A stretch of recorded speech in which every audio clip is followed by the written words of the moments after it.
নমস্কার বন্ধুরা, অলির রান্নাঘরে আপনাদের অনেক অনেক স্বাগত। প্রতিদিনের মতো আবারও চলে এসেছি আপনাদের কাছে একটা রেসিপি নিয়ে। আজকে আমি বানাবো মিষ্টি দই। আমি মিষ্টি দইটা বানাবো গরুর দুধে, আর তার সাথে লাগবে আমার 1 প্যাকেট গুঁড়ো দুধ। তো আমি কিভাবে বানাবো প্লিজ বন্ধুরা আপনারা প্রথম থেকে শেষ পর্যন্ত দেখতে থাকুন। আশা করছি আপনাদের খুব ভালো লাগবে। আমি 1 লিটার গরুর দুধ নিয়েছি, উনানটা ধরিয়ে নিয়েছি, কড়াটা গরম হয়ে গেছে। আমি কড়াইয়ের মধ্যে সামান্য জল দিয়েছি, আর শুধু দুধ দিতে নেই আমরা এটাই জানি, তাই আমি সামান্য জল দিয়েছি আগে থেকে। এখানে আমি 1 লিটার দুধ নিয়েছি, আপনারা বাড়িয়েও নিতে পারেন আর কমিয়েও নিতে পারেন। দুধটা ঘন। এবার আমি দুধটা ছেঁকে নেব। কড়াইয়ের মধ্যে সামান্য জল দেওয়া আছে।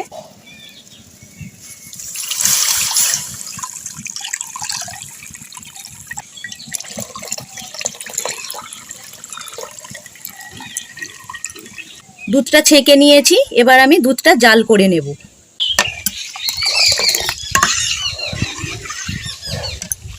এইভাবে দুধটা নাড়তে হবে,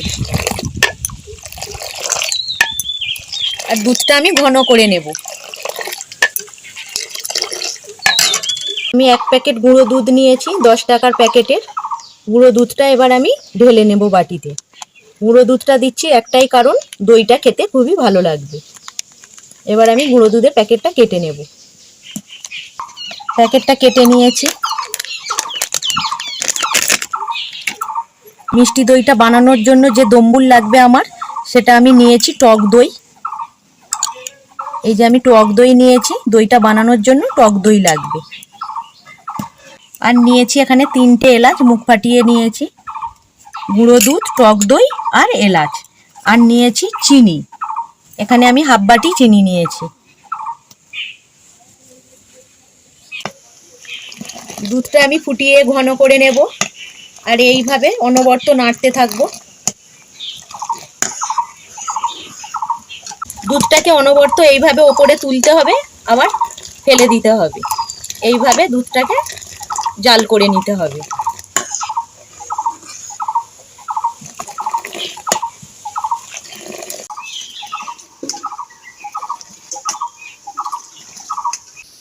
সামান্য দুধ আমি তুলে নেব গুঁড়ো দুধটা গুলানোর জন্য।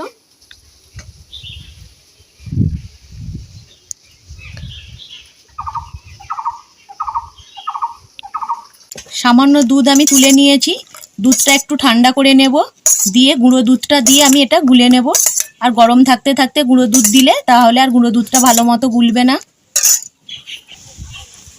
দুধটা ঠান্ডা হয়ে এসেছে, এবার আমি গুঁড়ো দুধটা দিয়ে দেব।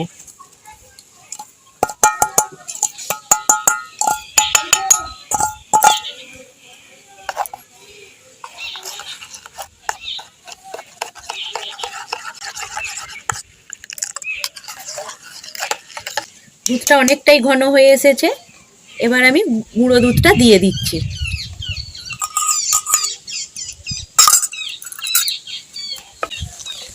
আরও কিছুটা আমি ঘন করে নেব।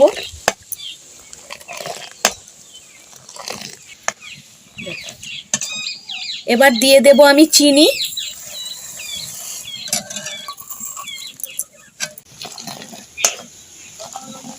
বন্ধুরা আর ঘন করব না, দুধটা হাফ করে নিয়েছি আমি, দেখতেই পাচ্ছেন অনেক ঘন হয়ে গেছে। এবার যে আমি 3টে এলাচের মুখ ফাটিয়ে রেখেছিলাম, এলাচ 3টে দিয়ে দেব। এলাচ 3টে দিয়ে দিলাম।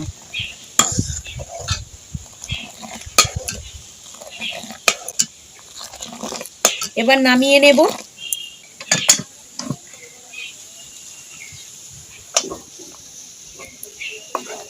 নামিয়ে নিয়েছি,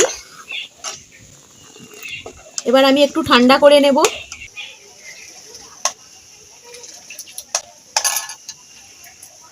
আমি এখানে কাঁচের বাটি নিয়েছি, আমি দইটা কাঁচের বাটিতে বানাবো। আপনারা কাঁচের বাটিতেও বানাতে পারেন, বা পাথরের বাটিতেও বানাতে পারেন, বা স্টিলের বাটিতেও বানাতে পারেন। আমি এখানে কাঁচের বাটিতে বানিয়ে আপনাদেরকে দেখাবো। আমি 2 চামচ টক দই নিয়ে নেব।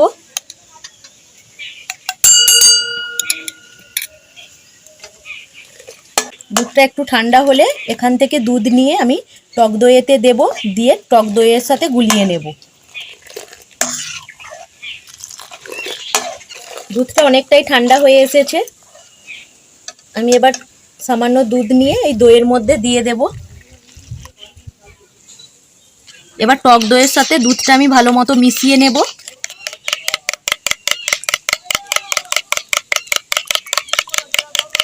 এবার সামান্য টক দই আমি এই বাটিটার মধ্যে বুলিয়ে নেব।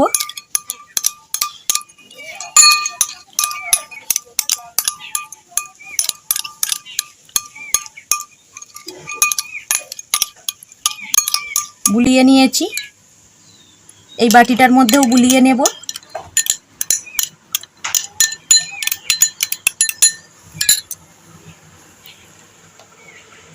টক দই মেশানো দুধটা আমি এই দুধের মধ্যে দিয়ে দিলাম।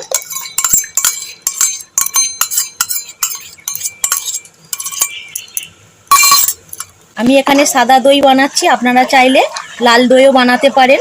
চিনির ক্যারামেল বানিয়ে নেবেন আর বানিয়ে নিয়ে এই দুধের মধ্যে দিয়ে দেবেন, তাহলেই দইটা লাল হয়ে যাবে। যাতে আঙুলটা তাপ সহ্য করতে পারে, ঠিক সেই রকম বানিয়ে নিতে হবে।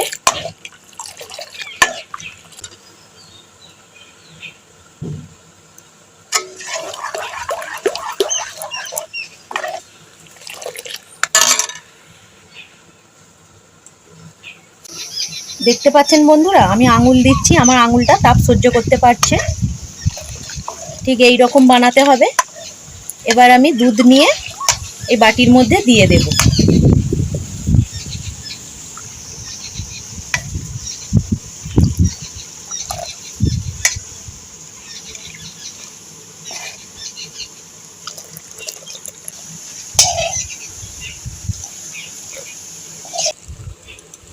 দুটোতেই কাগজ চাপা দিয়ে দিলাম।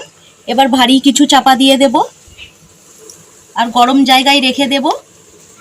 সারা রাত চাপা দেওয়া থাকবে গরম কিছু, আর সকালবেলা ফিরে আসছি আপনাদের কাছে। দইটা কেমন বসেছে সেটা আপনাদেরকে দেখাবো।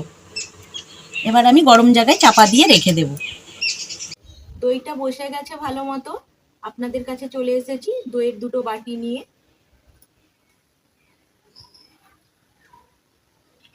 দেখুন বন্ধুরা, দইটা কতটা ভালো মতো বসেছে, খুব সুন্দর দই বসেছে। আর দইয়ের গন্ধে যত মাছি চলে আসছে, কতটা লোভনীয় হয়েছে আর দেখতেও খুব সুন্দর হয়েছে। দইয়ের ওপরটা দেখুন বন্ধুরা, সেই দুধের ফেনাগুলো কেমন হয়েছে, জালি জালি হয়ে আছে, আর দেখতেও খুব সুন্দর লেগেছে। আর এই বাটিটারও দেখুন খুব সুন্দর হয়েছে দইটা। এবার আমি আপনাদেরকে কেটে দেখাবো, আপনারা এইভাবে বাড়িতে বানাবেন, দই খুব ভালো হবে, একদম পারফেক্ট হবে। আপনারা এইভাবে বানিয়ে দেখবেন, খুবই ভালো হয়। কত মাছি!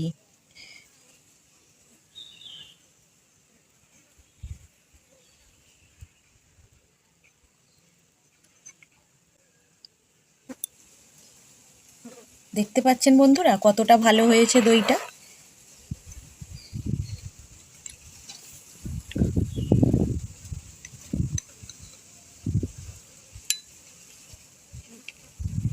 খেতেও খুব সুন্দর হয়। আপনারা এইভাবে একবার অন্তত বাড়িতে বানিয়ে দেখবেন, খুবই সুন্দর হয়েছে। বন্ধুরা, আমার এই দই বানানো আপনাদের কেমন লাগলো কমেন্ট করে জানাবেন। আর যদি ভালো লেগে থাকে চ্যানেলটা সাবস্ক্রাইব করে দেওয়ার অনুরোধ রইল। আর পাশে থাকা বেল আইকনটা অবশ্যই প্রেস করবেন, কারণ চ্যানেলে আমি যখনই কোনো নতুন রেসিপি দেব সবার আগে আপনাদের কাছে পৌঁছে যাবে।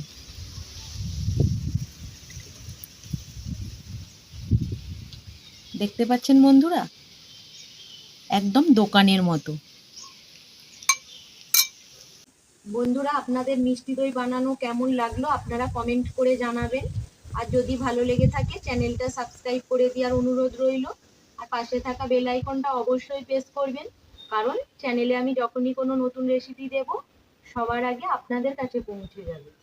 আর এই গরমের সময় দই খেতে কার না ভালো লাগে, বাচ্চা থেকে বড় এই দই খেতে সবাই খুব পছন্দ করে। আর দই সবসময়ই খেতে ভালো লাগে, আর গরমের সময় তো আরো বেশি ভালো লাগে। আপনারা এইভাবে বাড়িতে বানাবেন, খুবই ভালো হয়। আমি একটু খেয়ে আপনাদেরকে দেখাচ্ছি।